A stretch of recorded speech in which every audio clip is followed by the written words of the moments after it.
रही हूँ। अवधेश जी जानती कुछ कहना चाह रहे हैं, संजय जैसे रिएक्शन ले लूं। वो कह रहे हैं हम पूरी तरह तैयार हैं, इसलिए हम दावे कर रहे हैं और हमारे काम से जनता खुश है, दूसरी पार्टियां खुश है, बल्कि जो कभी विरोध में थे वो हमारे काम से खुश है, इसलिए हमसे जुड़ रहे हैं और आपको दिक्कत हो रही है। अनामिका जी बिल्कुल ठीक है, ये तैयार हैं, देश की जनता भी तैयार है, दूसरी तरफ ये भी देखना होगा। और प्रधानमंत्री जी का बौखलाहट और घबराहट बिल्कुल साफ दिख रहा है जब वो कहते हैं 400 पार। ये जनता का प्रधानमंत्री तो ये भी कह रहे हैं, जनता का प्रधानमंत्री तो ये भी कह रहे हैं कि ये औपचारिकता है, जनता ने पहले ही जीत का ऐलान कर दिया। प्रधानमंत्री तो ये भी कह रहे हैं। नहीं, ये तो और खतरनाक है जब इनके बागपत का सांसद कहता है जनता के बीच कि तुम वोट दो या मत दो, आएगा तो मोदी। और यही बात संसद में, और जनता पर भरोसा है और जनता को हमारे काम पे भरोसा। वो जनता को ही तो बोल रहे तुम वोट दो या मत दो, आएगा तो मोदी। जनता में बोल रहे हैं, जनता की सभा में बोल रहे हैं उनके सांसद, तो इसका मतलब मोदी जी ने कॉन्फिडेंस दे दिया है सबको, तुम चिंता मत करो, हम तो तुमको जिता के देंगे यहीं से। ये दुर्भाग्यपूर्ण है, लेकिन मैं स्पष्ट रूप से यदि चुनावी माहौल है, मैं इस पे बात करना चाहता हूं अनामिका जी कि चुनाव देश में देश के अहम मुद्दों पे होने चाहिए। उसमें महंगाई है, बेरोजगारी है। सर मुद्दों की बात करेंगे, अवधेश जी भी कुछ कह रहे हैं, प्रेम जी भी मेरे साथ है, लेकिन इस बीच एक बड़ी खबर आपको बता दें, समाजवादी पार्टी ने 5वीं लिस्ट जारी की है। धर्मेंद्र यादव आजमगढ़ से चुनाव लड़ेंगे। आजमगढ़ जहां से चर्चा थी कि अखिलेश यादव चुनाव लड़ सकते हैं, वहां से धर्मेंद्र यादव के नाम का ऐलान कर दिया गया है। और नोएडा से डॉक्टर महेंद्र नागर को समाजवादी पार्टी ने टिकट दिया है। अब आजमगढ़ में क्या हो गया, बार बार सवाल यही उत्तर प्रदेश से उठ रहा है कि आखिर ऐसा क्या हो गया है कि आजमगढ़ से अखिलेश यादव चुनाव नहीं लड़ना चाह रहे हैं। बीजेपी ने तो खुली चुनौती दे दी है, वहीं जो मौजूदा सांसद है वहां से निरहुआ ने भी चुनौती दी थी कि यहां से आके अखिलेश यादव चुनाव लड़के दिखाएं, मैंने जो काम किया है मैं उस भरोसे पर जनता के बीच जा रहा हूं और जनता अपना प्यार मुझे देगी फिर से। धर्मेंद्र जी आप बता दीजिए, सवाल अखिलेश यादव को लेकर हो रहे हैं तो चुनाव नहीं लड़ रहे हैं आजमगढ़ से। एक चुनौती आपके चैनल के माध्यम से मेरी भी है, अगर है हिम्मत मोदी जी की तो अयोध्या से चुनाव लड़के दिखाएं। आप पूछे उनसे, अगर भाजपा भारतीय जनता पार्टी चुनौती तो वाराणसी से नहीं, मैं अयोध्या चुनौती दे रहा हूँ। उन्होंने राम मंदिर बनवाया, अयोध्या चुनाव लड़े। अखिलेश यादव पे बात नहीं, मैं मोदी पे बात कर रहा हूँ। नेता आपके अखिलेश जी हैं या मोदी जी? नहीं, मोदी जी कहाँ क्यों नहीं चुनाव लड़ना चाहते मुझे बताइए, अयोध्या चुनाव क्यों नहीं लड़ना चाहिए बताइए। आप भी बताइए, आजमगढ़ से अखिलेश यादव को चुनाव क्यों नहीं लड़ना? ये पार्टी नेतृत्व तय करेगा कौन कहाँ से चुनाव लड़ेगा। यही बात तो दूसरी नहीं बिल्कुल, वो तो उनके लिए एसयूपी है ना, वो तो कह रहे हैं हमने राम मंदिर बनवाया, हमने देश के लिए बहुत। प्रेम जी जवाब दीजिए इस पर।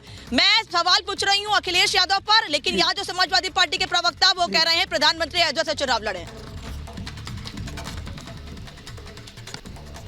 देखिए, काशी से चुनाव लड़ने का आदरणीय मोदी जी का संकल्प जो है वो पार्टी ने उस तय किया है, लेकिन जिसकी खुद अकेला व्यक्ति ही जो पार्टी है, जिसने अपने पिता को अपमानित करके पार्टी पर कब्जा किया हो, जिसने अपने चाचा को अपमानित किया हो, ऐसा व्यक्ति कह रहा है कि वो पार्टी नेतृत्व ने तय किया है। अखिलेश यादव के अलावा पार्टी नेतृत्व क्या है भाई सपा का?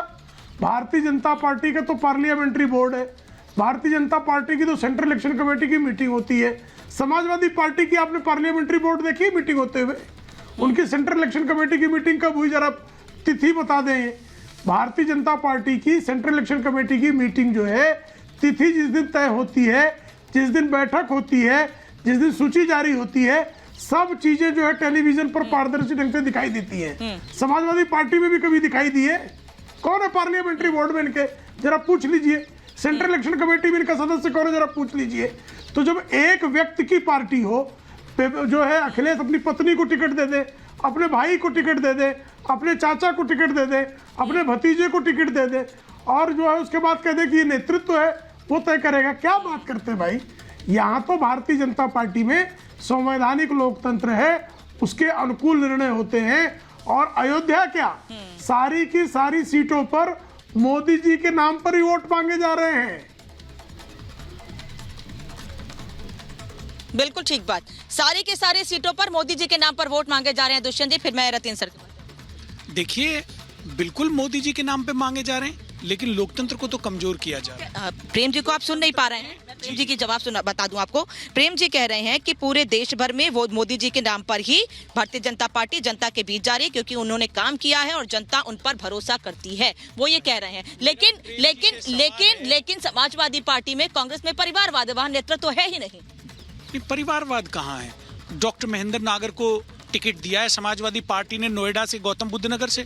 डॉक्टर हैं, पढ़े लिखे हैं, चाइल्ड स्पेशलिस्ट है, उनके परिवार में कोई आज तक एमएलए एमपी नहीं रहा। और मैं आपको ऐसे 50 प्रत्याशियों के नाम गिना सकता हूं जिनको, जो प्रोफेशनल्स हैं, यूथ हैं, एक्टिविस्ट हैं।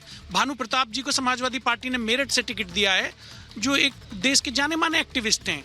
तो नए लोगों को अवसर देने का काम Samajwadi party, India alliance, Congress party, आम आदमी पार्टी कर रही है। भारतीय जनता पार्टी ने अशोक चौहान जैसे नेताओं को राज्यसभा में भेजने का काम किया है, और दूसरी तरफ ज्योतिरादित्य सिंधिया और सारे जो आ रही हूं, सर, आ रही हूं, लोग हैं, उनको भारतीय जनता पार्टी टिकट देने। रतन जी, फिर ऐसा क्या कि जब इतना ज्यादा सवाल उठा कि कांग्रेस में नेतृत्व तो गांधी परिवार के बाहर किसी को नहीं मिल सकता है, फिर उस सवाल के बाद बदलाव किया गया, पहले क्यों नहीं स्टेप उठाया गया? फिर इसका स्टेप उठाएंगे मैडम, इनके पास कोई स्टेप उठाने के लिए नहीं बचा है। ना मोदी का इनके पास कोई कार्ड है। आज मोदी जी के नाम पे इलेक्शन लड़ी जा रही है, ये सारे देश को मालूम है। ये जो बात कर रहे हैं कि मोदी को आके राम मंदिर बनाया है, अयोध्या में लड़ना चाहिए, मोदी जी की सीट डिक्लेयर हुए 15 दिन से ऊपर, 20 दिन से ऊपर हो चुके हैं। मैं इनसे पूछता हूं, अभी तक अखिलेश यादव जी की सीट डिक्लेयर नहीं हुई। चैलेंज तो तब है वो जाके बनारस उनके सामने लड़ ले। हिम्मत है तो कोई और नेता लड़ ले, मालूम पड़ जाएगा कि किसमें ताकत है। राज्य में नेता प्रतिपक्ष ऑलरेडी विधानसभा के सदस्य हैं। सर, हाँ, अरे अरे अभी तो आप देखते जाइए, अभी तो ऊंट बैठा थोड़ी है, कब कौन छोड़ के, अभी तो कहाँ करवट बदलेगा। अभी देखो, अभी कहाँ बैठेंगे, कहाँ ये सीट लड़ेंगे। आप चैलेंज करके बोलते हैं कि आप नहीं लड़ेंगे। वो 2013 के कैंपेन में आपने कहा 100 स्मार्ट सिटी देंगे, 2022 तक किसान की आय दुगनी करेंगे।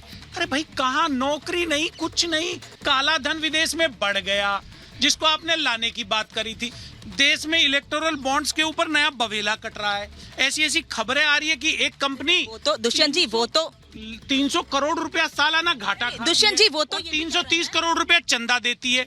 अरे भाई, ऐसा कौन सा मैकेनिज्म आपने बना दिया? ऐसा आपके अंदर कौन से सुरखाब के पर लगे हुए हैं? मैडम, हम तो एक बात कहेंगे कि 20 करोड़, केवल 20 करोड़ के हिसाब से अगर एवरेज लगाएं तो 300 एमपी है भारतीय जनता पार्टी के पास, तो 20 करोड़ की एवरेज आती है। जबकि बाकी पार्टियों की अगर आप लोगे, बाकी पार्टियों की लोगे ना, ठीक है। संजय मिश्रा 800 करोड़, 80 करोड़।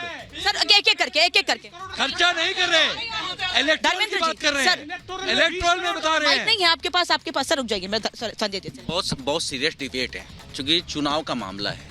प्रेम जी का सवाल बिल्कुल वाजिब है कि नरेंद्र मोदी जी के नाम पे वोट मांगे जा रहे हैं देश में। उनके काम कहाँ चले गए? काम पे क्यों नहीं वोट मांगे जा रहे हैं? काम किया है तभी तो नाम चल रहा है। बात सुन लीजिए ना, वो काम उनका मैं गिना रहा हूँ, क्यों काम पे वोट नहीं मांगे जा रहे हैं। किसान सड़कों पे है, महिलाएं भटक रही हैं, नौजवान नौकरी पेशा के लिए घूम रहा है, कहीं कुछ नहीं है देश में। इसीलिए काम पर नहीं, नरेंद्र मोदी जी के जो आडंबर जो दिखाए गए ना, चेहरे बनाए गए हैं, अयोध्या के नाम पर वोट मांगे जाएंगे। नरेंद्र मोदी आप क्या कहना चाहते हैं? अयोध्या में काम नहीं हुआ है, आप क्या कह रहे हैं? अयोध्या में काम नहीं हुआ है। मैं ये कहना चाहता हूँ, अभी प्रेम जी से सवाल करिए, इनमें दम है तो महंगाई, बेरोजगारी, शिक्षा और स्वास्थ्य जैसे मुद्दों पे चुनाव लड़के दिखाएं। मैं कह रहा हूँ कि उनके चेहरे पे वोट मांग रहे हैं ना, दम है तो इस मुद्दे पे आए। और मैं कहता हूँ कि मैं इंडी गठबंधन के साथ, या इंडी कहते हैं ना, ये इंडा गठबंधन में दम है तो इंडिया गठबंधन के सामने इस मुद्दे पे, मतलब आप